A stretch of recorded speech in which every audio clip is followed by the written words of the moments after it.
आज का टॉपिक है क्रायोनिक्स। तो आज हम जानेंगे कि क्रायोनिक्स क्या होता है, इसकी क्या तकनीक है और करंट का मुद्दा।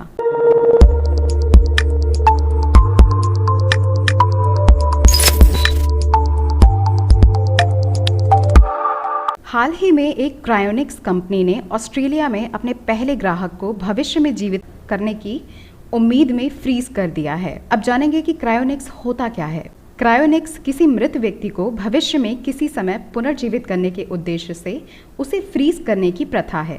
क्रायोनिक्स शब्द ग्रीक क्रियोस से लिया गया है, जिसका अर्थ है बर्फीला ठंडा। इतने ठंडे तापमान का उपयोग करके जीवन बचाने का एक प्रयास है कि आज की चिकित्सा द्वारा मदद से परे किसी व्यक्ति को दशकों या सदियों तक संरक्षित किया जा सकता है। यहाँ पर बात हो रही है कुछ दिनों या हफ्तों की नहीं, यहाँ दशकों और सदियों की बात की जा रही है, जब तक कि भविष्य की चिकित्सा तकनीक उस व्यक्ति को पूर्ण स्वास्थ्य में वापस नहीं ला सकती। ऐसी स्थिति में रखे गए व्यक्ति को क्रायो प्रिजर्व्ड रोगी कहा जाता है, क्योंकि क्रायोनिस्ट जो क्रायोनिक्स के समर्थक हैं, यानी क्रायोनिक्स तकनीक को काफ़ी मानते हैं, क्रायो प्रिजर्व्ड व्यक्ति को वास्तव में मृत नहीं मानते हैं। यहाँ आप देख सकते हैं इस इमेज में आपको जो कंटेंट दिखाया जा रहा है, जो मुख्य इसका अवयव है वो लिक्विड नाइट्रोजन है। क्रायोनिक्स संरक्षण केवल तभी किया जा सकता है जब किसी व्यक्ति को कानूनी रूप से मृत घोषित कर दिया गया हो।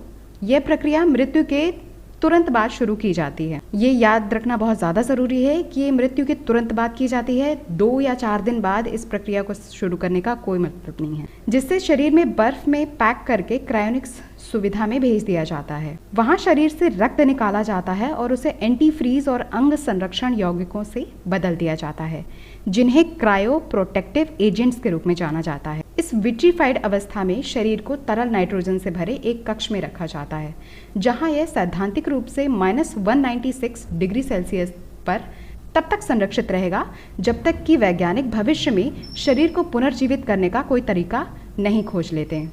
वर्तमान में कुछ 100 शव हैं जिन्हें क्रायोनिक्स के माध्यम से जमाया गया है। आपको बता दिया गया है कि यहाँ पर क्रायोनिक्स में जो मुख्य अवयव यूज होता है वो लिक्विड नाइट्रोजन है। तो अब जान लेते हैं कि लिक्विड नाइट्रोजन क्या होता है। लिक्विड नाइट्रोजन एक निष्क्रिय, रंगहीन, गंधहीन यानी कलरलेस, ओडरलेस, गैर संक्षारक, गैर ज्वलनशील यानी कि ये जलता भी नहीं है, और अत्यंत ठंडा अवयव है।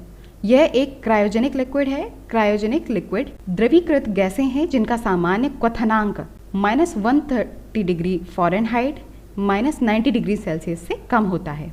लिक्विड नाइट्रोजन का क्वथनांक -320 डिग्री फ़ारेनहाइट या -196 डिग्री सेल्सियस होता है। ये तो बात रही ऑस्ट्रेलिया की।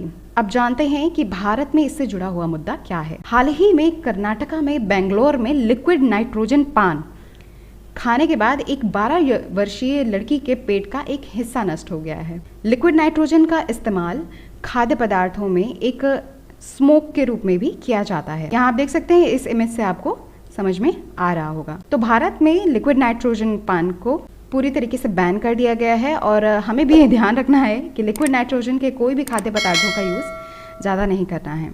इससे जुड़ी अपडेट्स आपको और आगे दे दी जाएंगी। Thank you so much.